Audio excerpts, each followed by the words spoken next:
Well, our top story today, musical chairs and multiple changes in terms of who heads some of the country's most powerful institutions.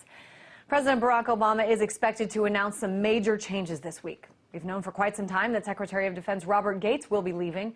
Turns out his replacement will most likely be Leon Panetta, currently the director of the Central Intelligence Agency. Now, in terms of who will fill his position, looks like General David Petraeus, the top American commander in Afghanistan, is the man for the job. So what should we make of this shakeup? I'm joined now by investigative journalist Wayne Madsen. Wayne, I think it can be argued that the CIA and the Pentagon have a close relationship, but they're pretty separate. I want to start with this potential movement of Leon Panetta. What do you think it means? Well, what it may mean, and it should be pointed out, that Panetta will be the first Democratic Secretary of Defense since 1997. William Cohen, of course, Republican, was under Clinton, and we had Rumsfeld, and then we had Gates, who was basically very close to the Bush family.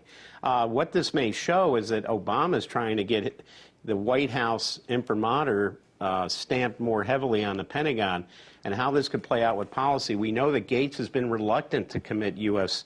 ground forces into Libya, yet another war that the Obama administration has immersed the United States. And we may see more White House control over Pentagon policy as a result.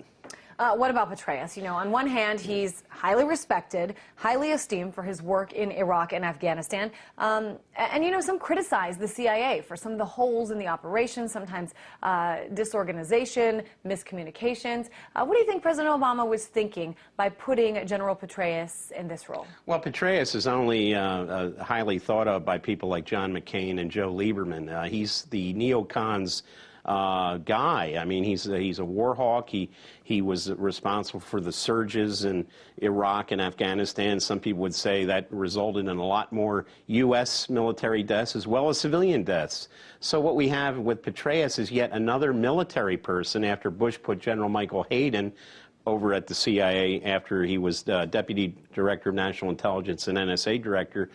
The CIA is a civilian institution, and this is yet another move to militarize the key U.S. intelligence agency, and many people at Langley would look very askance at that.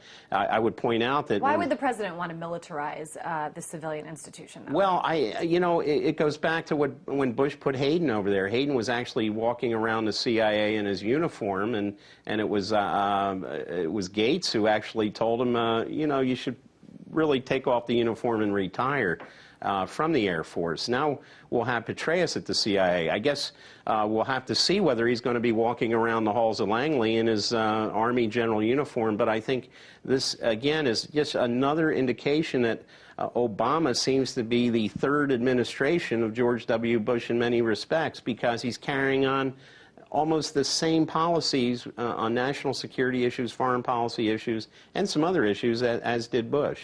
Now, I got to bring this up. Maybe this is just inside Washington talk. I'm not sure. But a lot of people talk about General Petraeus as a potential challenger for President Obama, as someone who is planning on running for president, whether it's in 2012 or 2016, we don't know.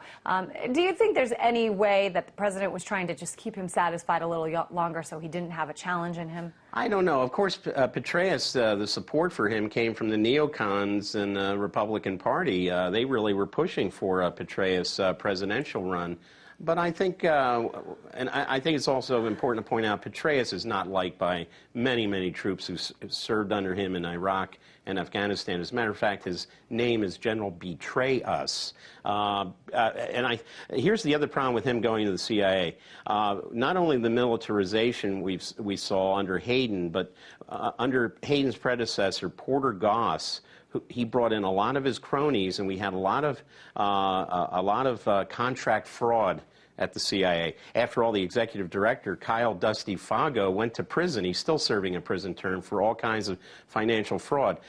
Petraeus was also involved in financial fraud when he worked for Jerry Bremer under the Coalition Provisional Authority on contracts to train the Iraqi security forces. Is this going to be a repeat of Porter Goss? But let's talk about, General Petraeus, love him or hate him, you've got to say that this is somebody who knows what goes on the front line, and he knows the impact that good intelligence and bad intelligence has not only on this country, but on the military, in the wars. Do you see any benefit to having somebody with that military background heading up the agency? You're shaking your head. No, because he's going to get off to a very bad start with Afghanistan. After all, he suggested to President Hamid Karzai that when the U.S. forces killed some Afghan children, that the parents of the children burned their own children in order to get compensation from the United States. This guy's way out there where the buses don't run. As far as his military, this guy's he's a pencil sharpener general. He's had very little experience in the front lines. Unlike his predecessor in Afghanistan, love him or hate him, General Stanley McChrystal.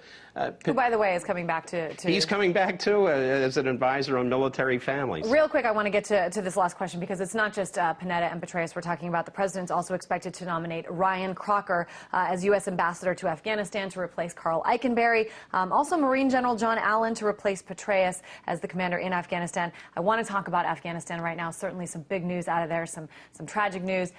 8 U.S. troops killed, a U.S. contractor killed, this by a disgruntled, apparently, Afghan military pilot. What does this replacement, what do those taking over in Afghanistan in leadership roles, what do they face in the months and years ahead? Well, retired General Eikenberry, our ambassador there, of course, has had a cool relationship with the White House. Putting Crocker in there as ambassador, really, he was Petraeus's partner in Iraq as a U.S. ambassador in Baghdad. Is this an indication that Petraeus at the CIA, Crocker in Kabul will be a sort of a repeat of that old alliance that they had, friendship in Baghdad? And that certainly has not turned out to be anything great. And as we know, Afghanistan is a quagmire. It's the graveyard of empires. All right, RT contributor and investigative journalist Wayne Madsen, as always, interesting perspective there.